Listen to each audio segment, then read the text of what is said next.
जलसंधारण मंत्र्यांना काय नेमकी मागणी आहे शिवसेनेची? आज नांदेड येथे एका कार्यक्रमानिमित्त संजय राठोड साहेब या ठिकाणी आले होते.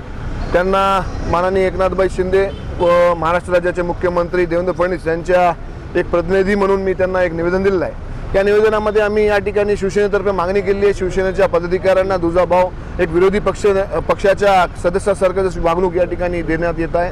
आम्हाला कोणत्याच ठिकाणी कार्यकर्त्यांना समित्या कमिट्या किंवा कोणत्याच प्रकारे आम्ही सत्तेमध्ये आहो की ना आहो हे आम्हाला सर्वप्रथम प्रश्न पडलेला आहे. त्याच्यामुळे निधीचा जो विषय येतो त्या ठिकाणी अनेक ठिकाणी आम्हालाही चर्चा आहे आणि आजपर्यंत 2 वर्ष झाले सत्ता येऊन तर 15-20% घेऊन गुत्तेदारांना निधी वाटप होत आहे अशी सर्वांना या ठिकाणी माहिती आहे. याच्यामध्ये शिवसेना पक्षच नाराज नाही तर भाजपचेही लोक या ठिकाणी नाराज आहेत.